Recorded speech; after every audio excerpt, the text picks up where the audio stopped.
Hi, everyone. I am John McCoy, as Rachel mentioned, Assistant Director, Multimedia and Design Services at the McMullen Museum of Art and co-curator of the exhibition American Alternative Comics 1980 to 2000, Raw, Weirdo, and Beyond, currently on view at the McMullen until December 4th. I welcome you all to this final virtual event given in conjunction with the exhibition. These lectures are organized by Rachel Chamberlain, the McMullen Museum's Manager of Education, Outreach, and Digital Resources.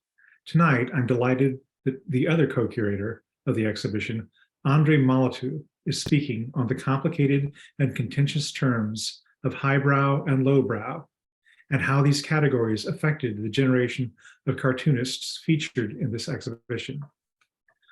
Andrei Molotiu is Senior Director at the Department of Art History, Indiana University in Bloomington, where he teaches courses on the history of comics, as well as on 18th through 20th century European and American art and art theory. He has written extensively on comics, including editing the Eisner Award-nominated abstract comics, the Anthology, from Fantagraphic Books in 2009, contributing the essay Cartooning to the Comic Studies Guidebook from Rutgers in 2020, the essay Permanent Ink, Comic Book and Comic Strip Art as Aesthetic Object to Comic Art in Museums from the University of Mississippi Press, also in 2020, and an essay on Harvey Kurtzman and pop art for a forthcoming volume on comics and modernism. In addition to his work on comic studies, Molotiu is an accomplished scholar in Baroque and Rococo art and co-curated and wrote the catalog for the exhibition Fragonard's Allegories of Love at the J. Paul Getty Museum in 2007. He is also an artist whose abstract comics have been published and exhibited internationally. Andrei has been an enthusiastic collaborator on the exhibition. We spent many hours discussing the comics of the 80s and 90s, selecting artists, individual works, and honing our thesis. When it came to editing the catalog, Andrei painstakingly worked to clarify and focus each essay, and the book has benefited greatly from his knowledge and his high standards. As Rachel mentioned, Andrei will speak first for about 45 minutes, and then at the end of the talk, please use the raise hand feature to pose your questions. And now I'm happy to extend our thanks and to turn the microphone over to Andrei. Thank you, John, for the wonderful introduction. And thank you, Rachel and Nancy and Kate and everybody who else was here from the museum for your collaboration. I loved working on this exhibition. I think we did something we can all be proud of, I hope. And hopefully everybody will have a chance to look at the catalog before it sells out, get a copy. Well, I will start talking. And I should also say, by the way, especially thank you to John for being such a wonderful co-curator. And I could not have imagined a better collaborator. Okay, before I start, I should say a little bit about the origins of this exhibition. The main structuring element of our curatorial vision came from a paper that John wrote in grad school, comparing, as I understand it, the principal magazines that defined American alternative comics culture in the 1980s.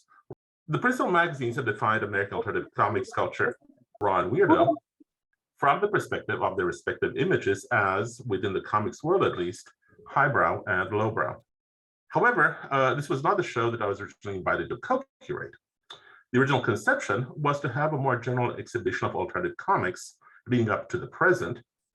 But as I talked to John about this, I was somewhat reluctant to join the project at the point, thinking that it could end up yet another too diffuse comics exhibition, like there have been too many in the last 15 years or so. It was only after John told me his original thesis that I insisted that that should be the organizing principle of the show, believing that what comics needs now is no longer a general exhibition arguing that comics belong in museums, but one that took that premise for granted and rather, like any proper art historical exhibition, explored monographically a period, a movement, or an artist. And that is what we achieved, finally, of which I must say I'm very proud. based on John's thesis, our show is divided with spaces for Raw and Weirdo, as well as a further room for the Beyond artists who published in neither. The basic premise that essentially Raw was perceived as a highbrow magazine and that Weirdo was perceived as the lowbrow one is discussed at length in John's essay in the catalog, as well as in interviews that John and I conducted with Françoise Mouly and especially with Peter Bagg. Peter Bagg discussed it at great length, especially from the point of view of Weirdo, of which he was editor for some time, and the way that Weirdo saw itself, accepted this image of itself as the lowbrow magazine. Rather than restate their comments, I will engage in a series of meditations today on that theme. These are reflections that arose in the course of my work on the exhibition, as well as while teaching my course, Comics, Cartoons, and the Art World, which covers much of the same material. Now, as mentioned, within 80s and 90s American comics culture, Raw was consistently identified as the highbrow magazine, published in downtown New York City, in close proximity to the period's gallery art boom, and Weirdo as the lowbrow one, with few artistic pretensions, a magazine that started off at least with a fully open submissions policy, and basically would publish anything that was submitted to it. Now, as mentioned, within 80s and 90s American comics culture, Raw was consistently identified as the highbrow magazine published in downtown New York City, in close proximity to the period's gallery art boom, and Weirdo as the lowbrow one, a magazine with few artistic pretensions, one that started off at least with a fully open submissions policy, and one that probably picked up on the crassest elements of 1960s underground comics. A confrontation of the Raw ethos with the established high culture took place in 1990. In this project for Art Forum, created by Raw editor Art Spiegelman in response to the High and Low exhibition at the Museum of Modern Art. High and Low were glossed in the exhibition's title, in the exhibition's subtitle, as Modern Art, the high obviously, and Popular Culture, evidently the low. Yet clearly they also stood for highbrow and lowbrow. Interestingly, Spiegelman's piece is a site of contradictions and complications. Presented in the most highbrow of the period's art journals, it indicated the fine art world's fledgling embrace of comics, and of Spiegelman in particular. On the other hand, comics as a whole in the view of the MoMA were coded as part of, quote, popular culture, and therefore as lowbrow.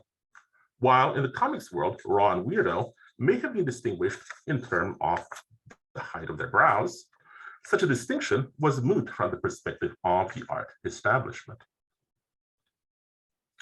Only 3 months later, Art Forum returned to the same well, publishing a project by another iconic Raw contributor, Charles Burns. My talk today, while structured in terms of the dichotomies announced in the title, Raw and Weirdo, highbrow and lowbrow, but also comics and fine art, may also be seen as a tale of two Art Forum projects. I will argue that the distinction between the two can help us better map the lines of influence, anxiety, upward aspiration, and resentment that defined the relationship of comics with fine art at the time, and that have continued to do so ever since. Let's look at the earlier project first. Spiegelman's is a withering critique of the MoMA show, pointing out on the right all the cartoonists as well as more politically oriented high artists who were left out, while hilariously mixing up the images and their captions. It also critiques the organization of the show through Borges's notion of the Chinese encyclopedia. You may see that over here. It critiques the inclusion of masterpieces of comic art, such as George Herriman's Crazy Cat, only as adjuncts to proper artists such as Miro, and so on. Its most acerbic comments, however, are reserved for Roy Lichtenstein, whose paintings formed the centerpiece of the strangely conceived graffiti, caricature, and comics section of the exhibition. Curiously, Spiegelman in the same breath, curiously, Spiegelman in the same breath attacks the high art Lichtenstein as well as the mainstream comics on which Lichtenstein's comics were based on which Lichtenstein's paintings were based. "Oh, Roy, your dead high art is built on dead low art," Spiegelman says in his art form project. "The real political, sexual, and formal energy in living popular culture passes you by. Maybe that's some why you're so championed by museums." The revelation of the skull beneath a caricatural rendering of one of Lichtenstein's romance comics' derived female figures makes the same point in the graphic language of the editorial cartoon. It speaks to Spiegelman's and Raw's particular, if not precarious, cultural position that, while critiquing the show's hierarchical high-low structure, Spiegelman still puts down a portion of popular culture by positing a contrast between living popular work that he seemingly approves of, presumably Crazy Cat and the like, and on the other hand, dead low art, presumably the mainstream comics, romance and war, on which Lichtenstein's work was quote unquote built. A critique of one hierarchy here seems to necessitate the construction of another, replacement scale of values. And I would argue that in substitution, the status anxiety of Spiegelman and Raw becomes visible, as well as maybe their anxiety of influence, on which I will elaborate later. Now, where had the highbrow-lowbrow dichotomy originated? If low is not simply to be equated with folk art, the distinction of high and low can be traced back to the latter part of the 19th century, to the beginning of a cultural industry differentiated by the class background, economic status, and educational level of its intended audience, and to the development of cultural products aimed particularly at the working class consumer in the form of penny dreadfuls, dime novels, popular lithographs, and the like. While the terms highbrow and lowbrow had been around since at least the 1920s, as a defining element of American culture, they can be traced back to the April 1949 publication in Life magazine of Russell Lyons' essay, Highbrow, Lowbrow, Middlebrow. The at least partly tongue-in-cheek article was prefaced by an image showing the representatives of the three brows in, quote, clothes characteristic of their cultural stations, looking at the pictures they prefer, unquote. The highbrow on the left, in an intellectual's boxy jacket, contemplates Picasso's The Yellow Shirt Dora Maar of 1939. The middlebrow, in a more fitted suit on the right, contemplates Grant Wood's American Gothic, and in shirt sleeves and suspenders, the more corpulent lowbrow examines the pinup art, possibly by Vaughan Bass, in a Brown and Bigelow calendar. Accompanying the article was a chart, intriguingly divided not into three, but four brows, the middle one having been split into upper and lower levels, delineating the different groups' preferences, not only in clothes and art, but also in furniture, music, games, drinks, and so on. The chart clearly identified comics along with pulp magazines as lowbrow on the level of parlor sculpture, the one that in this image looks particularly Dali-esque to me, and abstract art as high, alongside such reading matter as avant-garde literature, little magazines, and criticism of criticism. It may be worth pointing out that all of these notions were illustrated in cartoons, the graphic language of lowbrow comics, underlying the presentation of all the categories and underlining the lightheartedness of Lyons' entire classic Victorian enterprise. I should also add that Lyons' was only one of a spate of public opinion pieces during the period similarly categorizing the levels of culture, and others, such as Dwight MacDonald's Mass Cult and Mid Cult of 1960, were significantly more vituperative and less humorous. In the text, Lyons postulated a certain alliance between highbrows and lowbrows against the middlebrows, the ends against the middle, as it were, wherein the highbrow is much more likely to enjoy and respect the lowbrow's art, quote, which he is likely to call a spontaneous expression of folk culture, unquote. This is implicitly a condescending gesture, as Lyons' further remarks on highbrow's view of more upwardly aspiring lowbrow art suggest, and I can't help but see here a premonition of Spiegelman's celebration of the, quote, real energy in living popular culture, unquote, suggesting that Spiegelman himself at least partly assumed the supposed highbrow profile of the magazine that he published and fit into the stereotype already delineated in 1949 by Russell Lynes. To go forward, let us take yet another further detour into the more distant past, which will help us understand how the later configuration of the high and low hierarchy came into being and how the two poles negotiated it. Perhaps the first confrontation between the worlds of comics and cartoons on one hand and of high modernist art on the other took place on the occasion of the 1913 International Exhibition of Modern Art at the 26th Street Armory in New York City, known ever since as the Armory Show. Into a world still accustomed to seeing impressionism and realism as the most modern movements in painting, the Armory Show introduced a whole range of art, from post-impressionism to cubism and futurism, and some of the most iconic works of 20th century modernist art, from Marcel Duchamp's Nude Descending a Staircase to Matisse's The Red Studio, which you can also see on the walls in these press photographs at the time of the Armory Show. Cartoonists for the New York papers were quick to lampoon modern art's perceived pretensions and ridiculousness. For example, J.F. Griswold's Rude Descending a Staircase, published in the New York Evening Sun, obviously referenced Duchamp's Nude Descending a Staircase.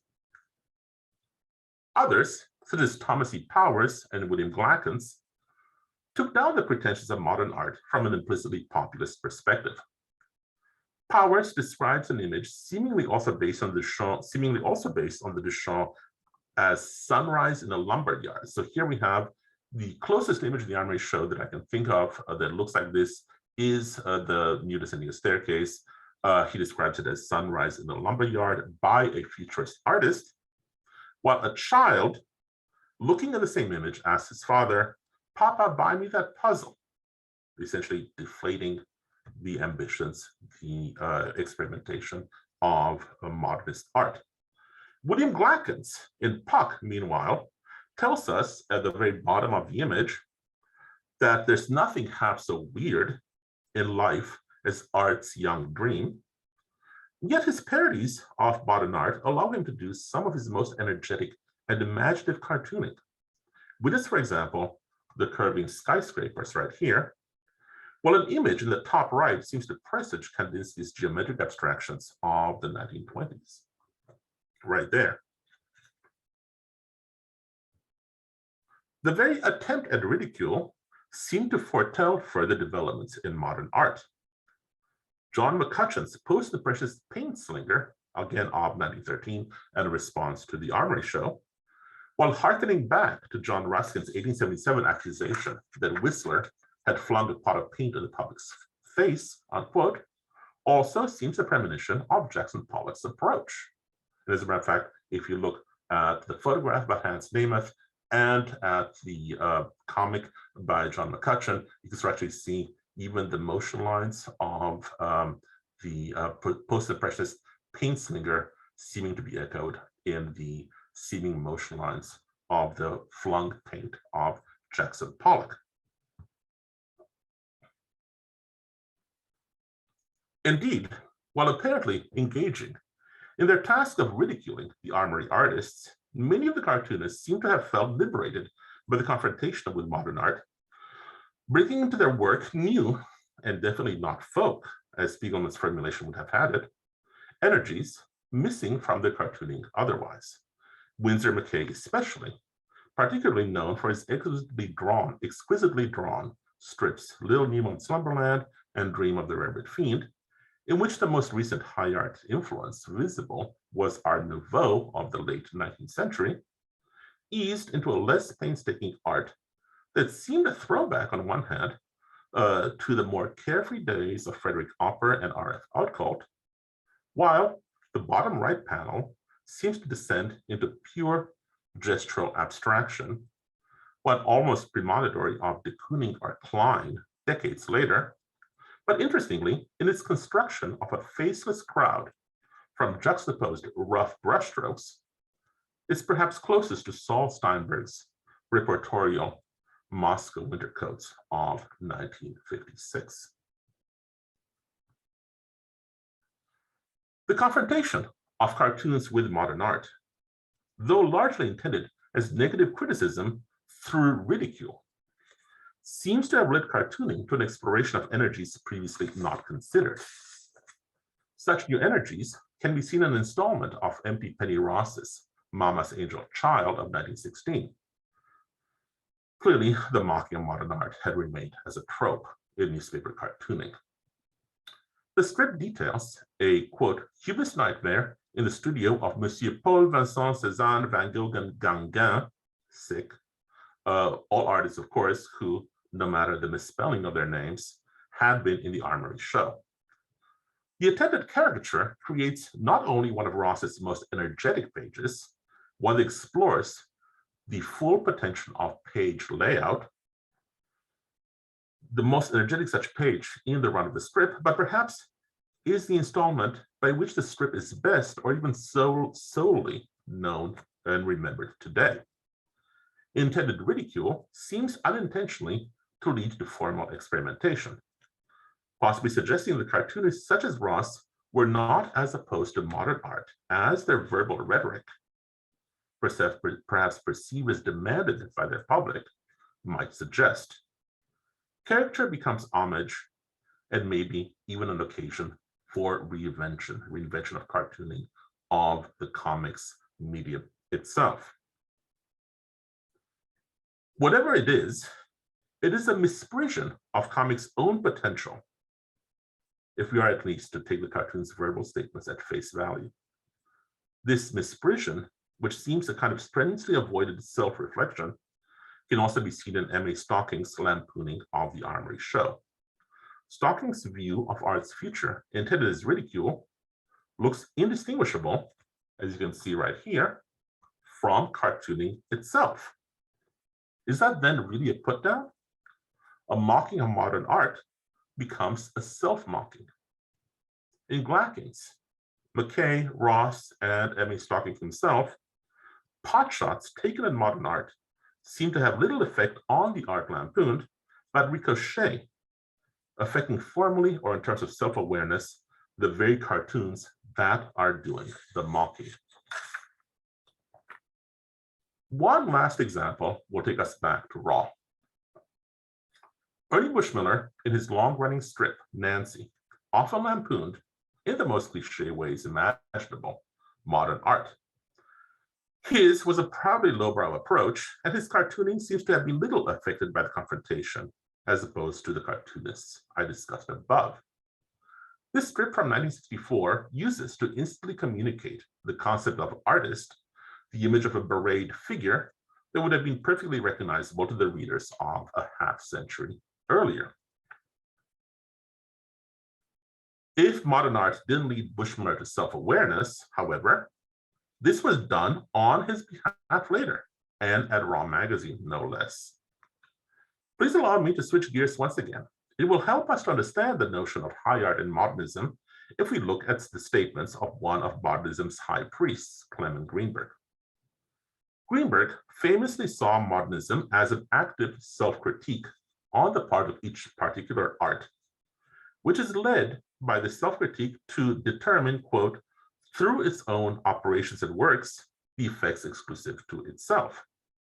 By doing so, it would, to be sure, narrow its area of competence, but at the same time, it would make its position of that area all the more certain, unquote.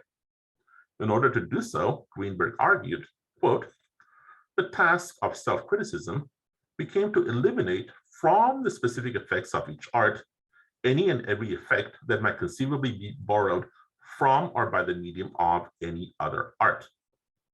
Thus would each art be rendered pure, and in its purity, find the guarantee of its standards of quality as well as of its independence. You can see in the work of Jackson Pollock, which he championed, this kind of removal of anything that might be shared with a different art, figurality, thematic content, representation of any kind, all in favor of flatness, which for Clement Greenberg was the principle of pure quality of painting.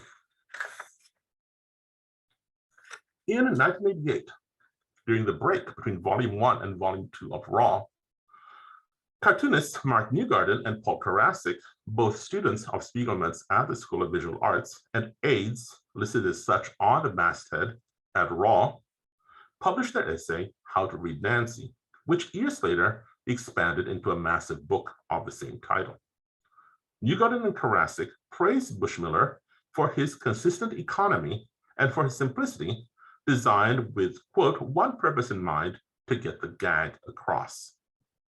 Gag it down, they tell us, was Bushmiller's oft-spoken credo, and the gag was the raison d'etre of Nancy. Continuing the quote from Karasik and Newgarden. Characterization, atmosphere, emotional depth, social comment, plot, internal consistency, and common sense are all merely surrendered in Bushmiller's universe to the true function of a comic strip as he unrelentingly saw it, to provoke the gag reflex, quote unquote, of his readership on a daily basis, unquote. Notice the similarity of Newgarden's and Karasik's analysis to Greenberg's. In Bushmiller, comics, Newgarden and Karasik argue, had found its true function. By eliminating all superfluous considerations such as characterization or emotional depth, Nancy eliminated, and we can phrase this in Greenberg's terms, any and every effect that might conceivably be borrowed from or by the medium of any other art. In doing so, again, applying Greenberg's terms to the argument of Karasik and Newgarden, comics narrowed its area of competence, but at the same time, it made its possession of that area all the more certain. Unquote. We know that a virtual cult of Nancy was established at Raw, led not only by Karasik and Newgarden, but also by frequent Raw contributor Jerry Moriarty. Yet, in order to appreciate such lowbrow art, Raw needed to formulate its achievement in terms probably unconsciously borrowed from Greenberg's formulation of what would define the most advanced, that's to say, the most highbrow art conceivable. Lowbrow art at Raw had to be transfigured into highbrow so as to be appreciated.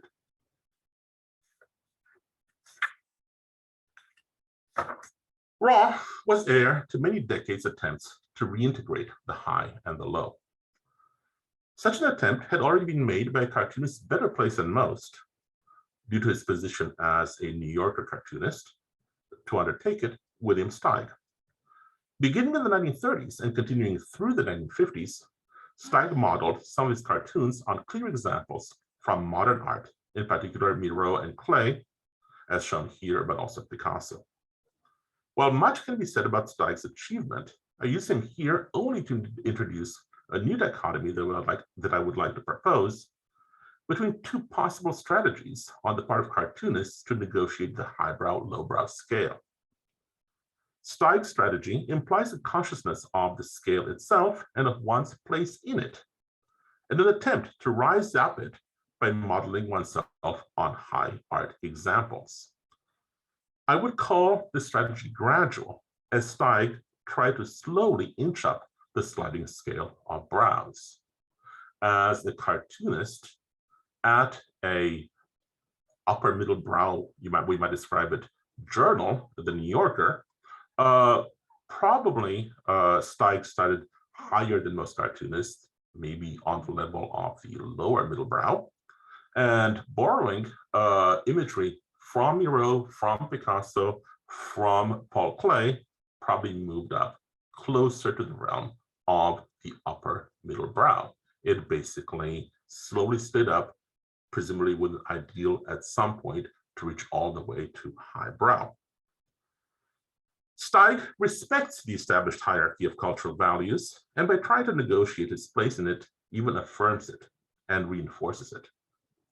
Such a strategy ran the risk of seeming ingratiated, as if it's trying to please the arbiters of high culture by aping their favorite art. And indeed, this was what Steig was slapped on the hands for by Greenberg himself in a review of All Embarrassed. A different strategy was employed by the early pop artist Jess in his Tricky Cat collages, which scrambled Fletcher Gould's comic strips into parodic Joycean narratives, with dialogue straight out of Finnegan's Wake. As opposed to Steig's respectful gradualism, we have here an unmediated collapse of the high and low poles of the hierarchy into each other. Yet in the process, which only changes a comic into another comic, the very hierarchization of high and low is challenged. This is a distinction we may draw between pop art and much that was to follow it, on one hand, and the art that preceded it on the other.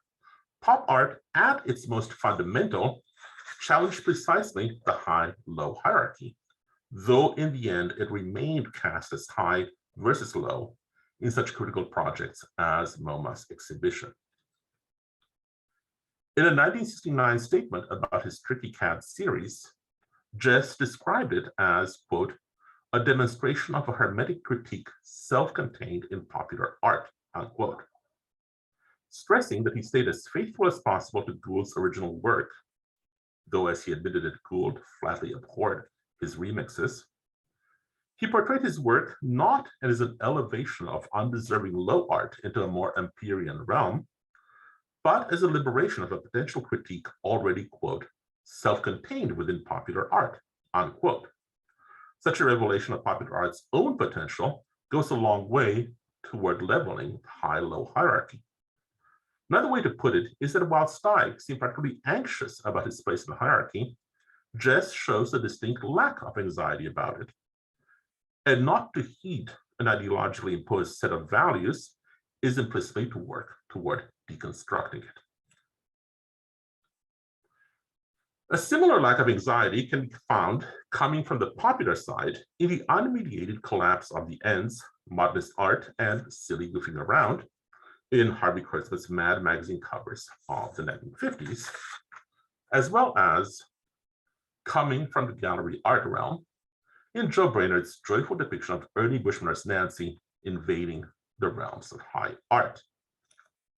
Despite the hallowed place the Museum of Modern Art would reserve for him in the high-low show, and despite his own occasional pronouncements, Roy Lichtenstein's art can be shown to have occupied a similar position during the 1960s, functioning as a deflation of abstract expressionism's elevated pretensions, frankly despised by priests of high art such as Clement Greenberg and Hilton Kramer, and embraced by youth culture as camp, no matter what were the wishes of its creator. Pop art as a whole effectively collapsed together the two ends of the high-low scale, and as such can be seen, perhaps despite itself, to have signaled an end to the highbrow, lowbrow cultural hierarchy. It was certainly taken as such in much of the comics world, which perceived as a leveling influence, as a corner of the art world in which it could see itself as certainly as much more fun than all the high art that had preceded it. The resegregation of pop art into the pure high art realm, so prominent in the 1990 MoMA show, and which led to so much resentment on the part of the comics world, is a later development. It is in the context of this later development that we need to look at Spiegelman's work and at Raw's relation to pop art. The cover of Spiegelman's 1977 publication, Breakdowns, which set the model for the later format of Raw, contains a direct reference to Andy Warhol's multiple field paintings. In the same way that Warhol, in the act of printing, scrambled the silk screens to form differently colored versions of Marilyn, Spiegelman scrambled the four-colored printing plates of comics to form differently colored versions of the same panel. I would argue that here, Warhol serves the same function for Spiegelman that Miro and Clay served for William Steig. And thus, despite the late date of breakdowns, we can still find here a pre-pop art gradualism at work, or rather one within the art world climate where the high-low hierarchy after pop art had been reinstated. A similar play with printing plates can be found throughout breakdowns, and indeed later at Raw 2, For example, in the section of Little Signs of Passion, which shows each of the principal characters coming into being by first being printed only in yellow, then in yellow and cyan, and so on. Possibly unbeknownst to Spiegelman, this virtually reproduced the approach designed by Lichtenstein for a publicity mailer for his first show at the Castelli Gallery, where the image of two hands shaking was first printed only in the line art or key plate, then only in red tone, and then in the two plates combined.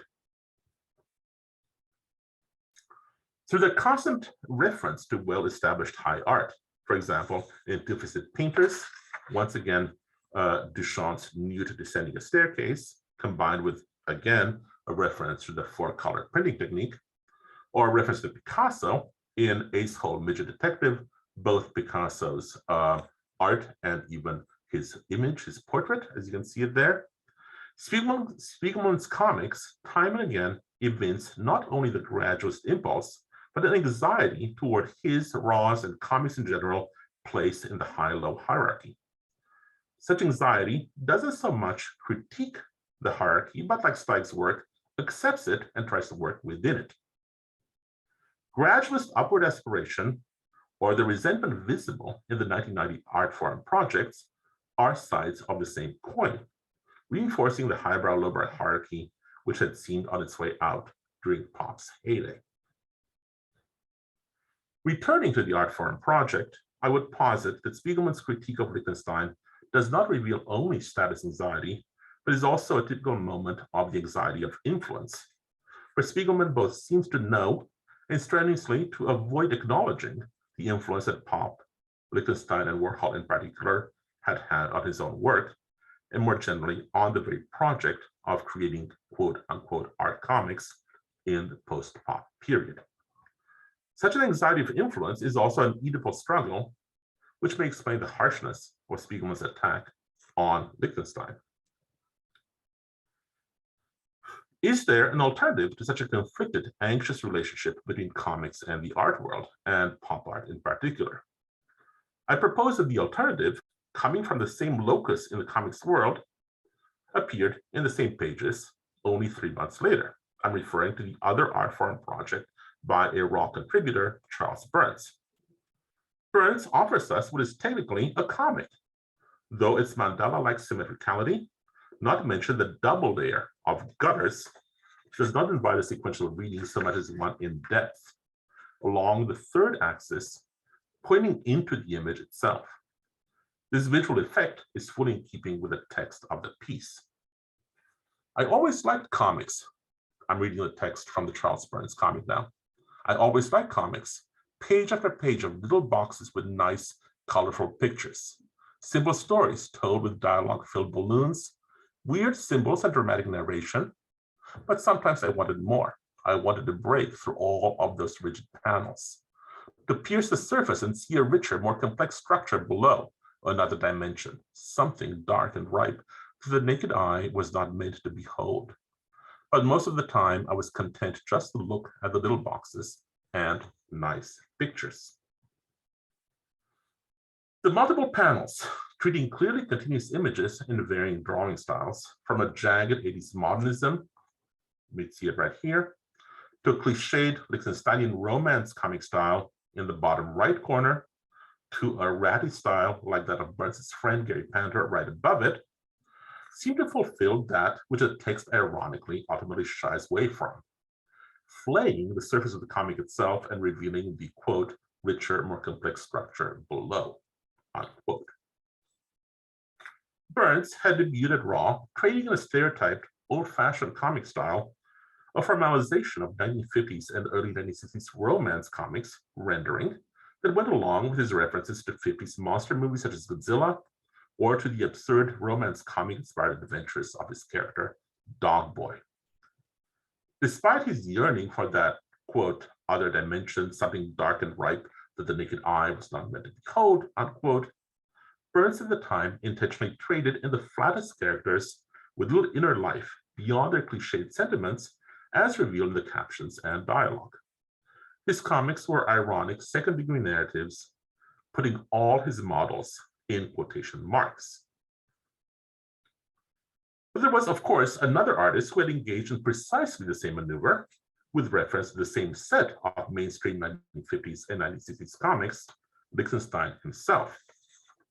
That Burns found the direct source of his comic style and of his very approach to comics in Lichtenstein can be seen in this early page he did in 1977 for the Seattle Simpleton.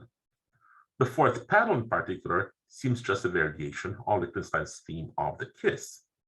And his characters are stylized down to the precise rendering of lips, eyebrows, and nostrils, not so much in the same manner as the referenced comics themselves, but through the prism of Lichtenstein's comics-based paintings.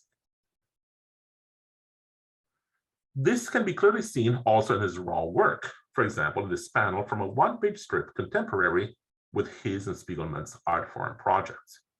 The rendering of the facial features, the fingers and fingernails, the shadows and highlights in the hair, and so on, are knowing, ironic art that has fully embraced not only the Lichtensteinian formalization of comics rendering, but also the attitude that underlay it.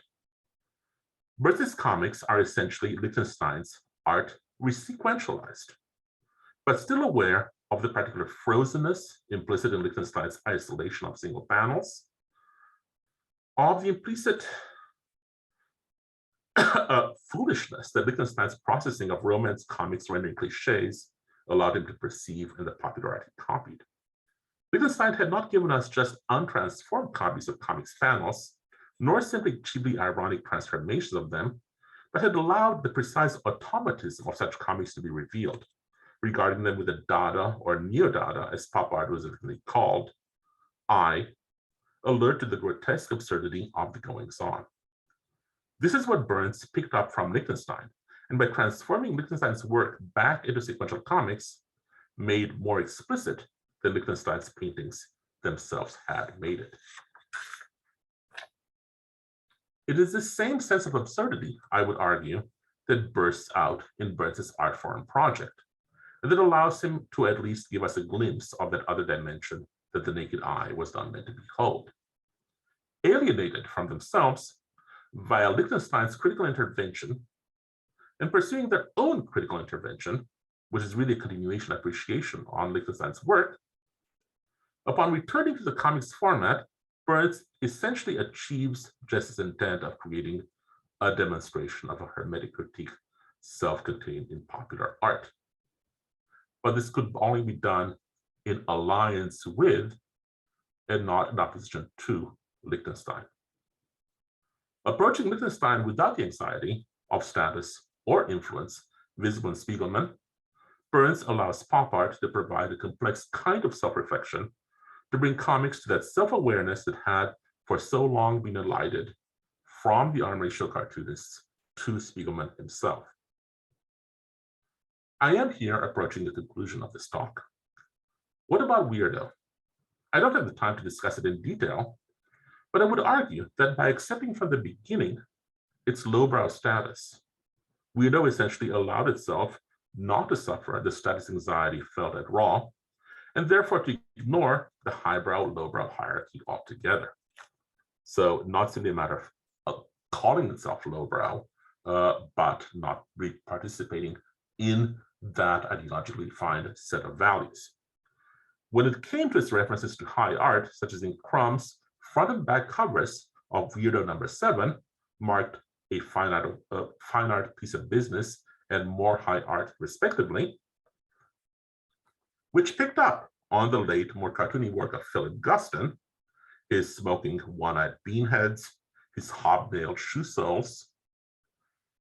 Crumb, in a move parallel to Burns's, resequentialized Guston's work. Basically made a comic out of the individual cartooning panels that essentially constituted the individual paintings of Philip Guston. Yet he implicitly did this by treating Guston as an equal, as a fellow cartoonist or a fellow fine artist, without the sense of upward aspiration or resentment so often felt at Raw. It is precisely such an anxiety-free, or at least people being people, less anxious approach to the comics fine art encounter, that I would argue best allows comics' potential energies to be freed. These connections will be negotiated again in the wake of Raw and Weirdo, and after the fallow period, from this point of view at least, of the 1990s, by the early 2000s art comics creators, who had a very different relationship to the whole notion of anxiety and negotiating the high-low divide from their predecessors. But that is a story for another time. Thank you. I will stop here. Thank you so much, Andrei. Anybody has any questions, feel free to unmute yourself and ask away, or if you have comments. I could ask a question, Andrei, which is, you had mentioned how Lichtenstein is often stereotyped as, you know, just like stealing from comic artists, and you're arguing against that thesis. Where do you think, is there some kind of misapprehension about comics or about Lichtenstein that led to that stereotype or led to that misapprehension? It's a very, very long and complicated question, but I can tell you that in the 1960s, that notion did not really exist. In a way, it formed itself more probably in the 70s, possibly in the 80s and beyond. Clearly, probably the most clear expression of it is the deconstructing Roy Lichtenstein web project of Paul Barcelou, basically went around trying to find every single possible source for every single Lichtenstein image, but who also then claims that basically Lichtenstein's paintings are nothing but reiterations, therefore copies and almost plagiarisms of the original. Now, of course, we can argue that's clearly not, if you look at both his transformations, but also the way in which his paintings function as a critical intervention upon comics. But much more simply, there was a exhibition in 1963, if I remember correctly, called Six Painters and the Object at the Whitney. I think it was the Whitney, could have been the Guggenheim.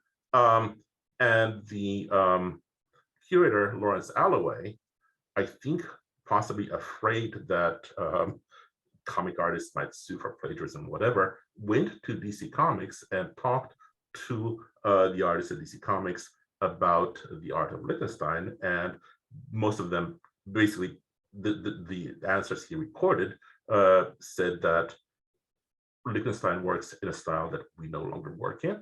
We now work in a much more realistic style. He is basically retransforming our art into more of the style of the 1950s. So they clearly were aware of the change that Lichtenstein had affected upon the comics that he was copying, and were not concerned about it. Basically, to begin with, realized it's a total distinction and did not even sort of think of him as a plagiarist in any way. So that's one of the early examples we have. There's also a reminiscence by Mort Walker, but that's a very, very later reminiscence of when Lichtenstein supposedly was invited to come speak at the National Cartoonist Society. And again, that has been brought into question by Eddie Campbell, whether Mort Walker could really have remembered all the things that he claims to have remembered. But again, from the taking it at its whatever value it has, Mort Walker's reminiscence was of ultimately a very positive response to Lichtenstein when he came to speak at the National Cartoonist Society and so on. So that resentment, I think, builds up much later. Probably the earliest example I could find is from 1969 in a Italian fanzine, when the Italian reporter was interviewing Jack Kirby and tried to get Kirby to say bad things about Lichtenstein. And Kirby completely bypassed the question, refuses to say anything negative about Lichtenstein. So, Andrei, I was wondering if you could talk to one thing that occurred to me as you were talking about giving this talk right now, is the way that certainly artists like Spiegelman were in this conversation back to the art establishment. But the other thing that people like Spiegelman do is they pull along sort of fellow travelers in junk culture. So we have like trading cards. Spiegelman, of course, worked for Topps for all those years, and he invented Garbage Pail Kids. If nobody, people out there don't know that, it seems like there was the sense that there were these other bits of of trash culture that they were interested in reappropriating or elevating. However, I always feel like there's a difference between what Raw did with that, which was it always had to maintain those categories of high and low for the humor, for the effect, to make sense. In Weirdo, for example, Crumb would just pull in, random gag postcards that he found, and he presented them without comment. It's sort of like something I like, So I don't know if you could comment on how the maintaining those categories was, I think, integral to sort of what Spiegelman and Muli were doing, that they had to, like, even as they deconstructed them, Am I making any sense here? No, I think it's a very complex question. So I'm trying to figure it out. I guess what my first thought is Mark Newgarden, and Mark Newgarden, the way he has also published books of his collections, if I remember correctly, of essentially novelty items, and there's a kind of appreciation of them as but specifically for their lowbrow status, and one has to not simply enjoy them as individual objects in their own right, but within the precise lowbrow level at which they had been cast. And that is very crucial to that, in the same way as, for example, again, Mark's parodies of kind of bad 1940s and 50s humorama cartoons. All of the cartoons that he did, where with the big noses and like the incredibly long captions, which all come from a kind of camp appreciation, perhaps, of the. I mean, clearly there's also a real love of that kind of cartooning, but the love has to be filtered through a full knowledge of the lowbrow status of such objects. And I think, again, well, clearly, as I said in class, in my talk, the high-low scale is largely maintained at Raw, but Spiegelman later claims that it was done strategically. I did not get into that, but it's done strategically so as to gain a higher place for comics, but also that he, in a way, regretted engaging in that very in that very act of attempting to basically push comics up the cultural scale, because again, I think he understands that basically confirmed and reinforced that cultural scale. However, and this is, I think, in an interview that he did with Rusty Wittek that appears in his book on Art Spiegelman Conversations, he mentions the fact that as a result of his art forum project, he was to begin with invited to basically give some drawings, or the Museum of Modern Art wanted to buy some drawings from him. He rejected that, but a number of curators came to him wanting to know more about comics. And he claims there that the circle of curators that gathered around him in the early 90s would come to his studio and learn more about comics, ended up dispersing. One of them went to the Hammer Museum in LA, and therefore led to the groundbreaking 2005-2006 show, Masters of American Comics, which in many ways set the stage for the current popularity of museum exhibitions of comic art. So in a way, it's very likely that without, at least within Spiegelman's claim, that without the 1990 Art Forum project critiquing MoMA, the exhibition Master of American Comics might not have taken place, and therefore possibly our own exhibition might not have taken place. So in a way, it all comes around. I think we might have a question from John. Okay, John. Hi, Andrei, thank you for your talk. And I've also appreciated some of your writings on abstract Thank you. comics. There was a lot to process with that, with your talk. So I'm going to probably be ruminating on that for a while. I'm wondering, and forgive me if this is poorly articulated, I'm still percolating some of these ideas. I'm wondering how much of this, these anxieties you speak of with Spiegelman, and I really think that that's, a good way of putting it. I remember reading in MetaMouse how much anxiety went into Mouse, just sheer anxiety, and I'm wondering how much of this maybe, and correct me if I'm way off base here, anxieties regarding curation. I remember Spiegelman talking about one of the, I don't know if it was the exhibit you just mentioned, but there was some exhibits, and there was one in particular that Spiegelman said he really had a problem with because of how the curation was done, and how when Spiegelman was given the chance, he really wanted to curate comics in a very particular way, and all of the anxieties that basically went into which comics were chosen, which ones were left out, how they were presented next to other art forms. And so how much of those anxieties may, in fact, how they play into specifically institutional curation? Well, I mean, obviously that, so are you referring to exhibitions he reacted to in the 1990s or much more recently? Maybe that's the best way to know how to answer your question. It might have been the early ones, and I think he was. Okay. Yeah. So there's probably we're talking about the High and Low show, the one that I was talking about in class, because that was talking about. I keep saying class because I teach this stuff. That I was talking about in my talk.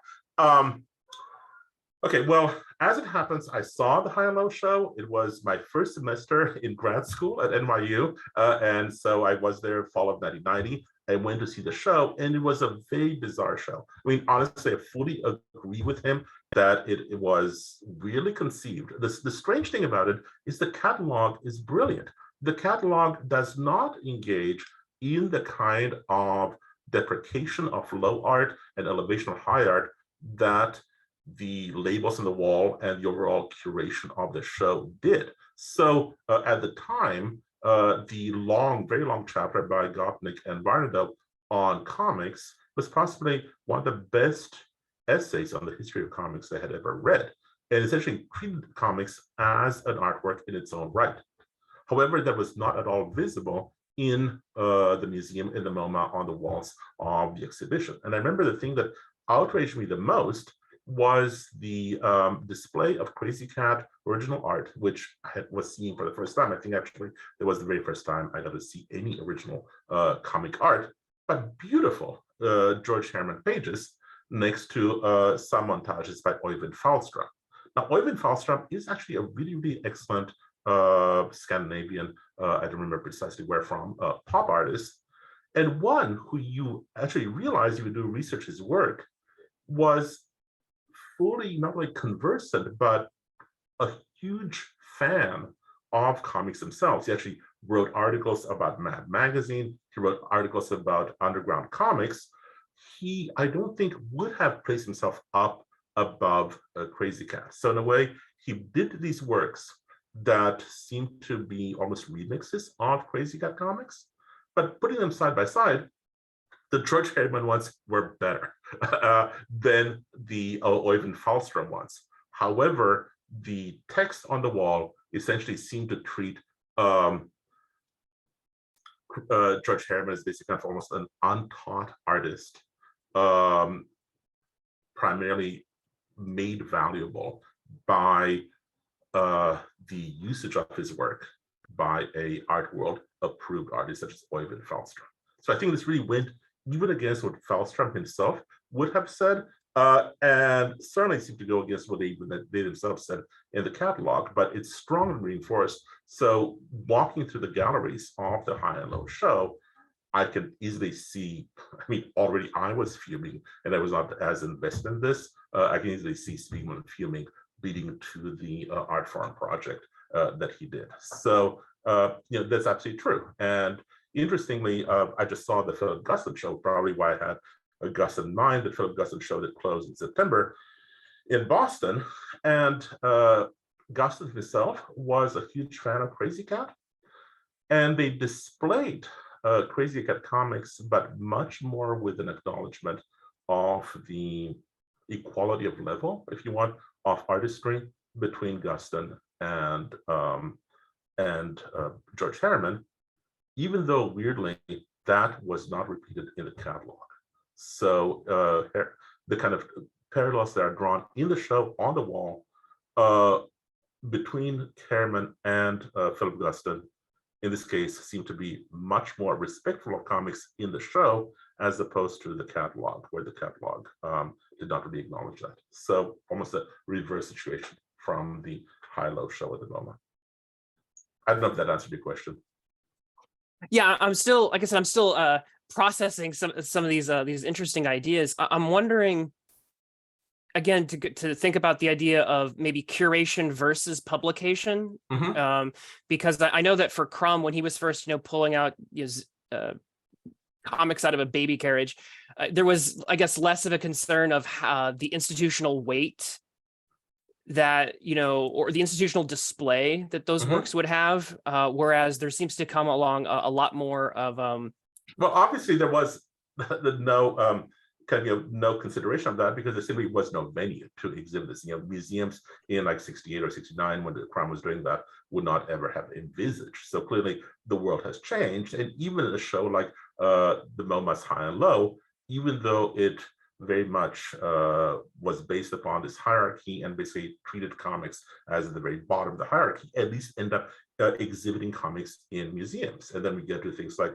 the Masters of American Comics show at the Hammer and was Hammer and the LACMA, I think, in 2005, and which traveled then to the East Coast and so on. And increasingly, we have seen, on one hand, museums exhibiting art as we did, very much comics art for its own sake, but also artists thinking more in terms of the two possible audiences, basically both for publication and for display.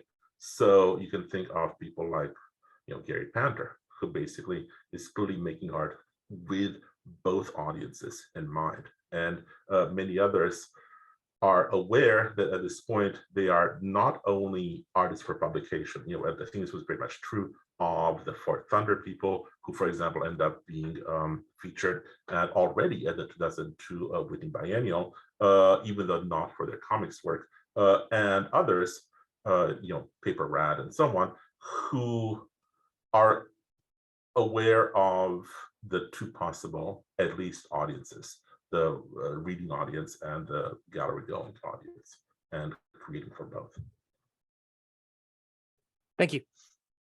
Just want to say hi to some of the names that I see around there, like whom people have not seen in a long time, like Mark and Carrie and Lou. Andrei, Louis, could I ask a question? Please, you're in the dark. It was really, really fascinating to see the covers from Weird 9 by Robert Crumb, and his use of Guston, whose paintings were only about a decade old at that time. And I wondered if you had some thoughts about why Guston's late paintings were appealing to Crumb at this time. What did it have something to do with the kinds of criticisms that were leveled at Guston of himself descending into lowbrow art and being influenced by comics, or aping the vocabulary of comics, and connected to that, Guston's status as an outsider in the art world, at least for the first decade or so after he painted those paintings? That's such an interesting question. As you may know, that I think in his first exhibition that featured his more comics-oriented paintings, after he had basically spent the previous 10 to 15 years as an abstract expressionist, or maybe 20 years as an abstract expressionist. And there was a show in 1968, Hilton Kramer famously called him a Mandarin pretending to be a stumblebum. So basically, high art pretending to be, very, very low. And Philip Guston very much suffered because of that. And at times, I think still very much heeding the scale of values in the art world would claim, I am not a cartoonist, people call me a cartoonist, I'm not a cartoonist, I'm a painter, blah, blah, blah, blah, blah, blah. But of course, you look at his art, and his art cannot help but function as cartoons. Those images of the beanhead guys basically standing very much as self-portraits, the Klansmen and so on, are a very profound form of cartooning in painting. And interestingly, he also was interested in underground comics. We know that he did collect Crumb. He read Crumb. It led to his series of drawings based upon making fun of Richard Nixon. I forget the precise title of it at this moment. But those are the closest he ever came to really doing underground comics himself. So I think that in many ways, he was much closer to comics, but within the art world of the period, he felt that he needed to maintain his status as a high artist and not a cartoonist, and this ended up being sort of very conflicted. Now, in the 80s, he slowly became more and more popular. It became more and more popular specifically for his late cartooning art. And I think that probably has something to do with the Neo Expressionism of the period, works by Clemente and Schnabel and so on, within which it could easily be fit. And therefore, a number of New York galleries in the 1980s were beginning to show Guston. Weirdly, as you may know, I was a studio art major, and I studied with a former student in the 1980s with a former student of Guston's. So I ended up encountering Philip Guston's work, I think pretty early. I did not realize I was doing so, but around 86 or so on, and he was very influential on my own art at the time, filtered through Aviva Green, the student of his with whom I worked. Thank you. You're welcome. It was a wonderful, wonderful talk. Thank you. Thank you so much. And thank you for this opportunity to curate the show, and I loved it. So We thank you. Thank you, Nancy, John, Rachel, everybody. So Thanks so Kate. much. Thank you all. Have a good evening, everybody. You too. Bye-bye. Bye. Thanks.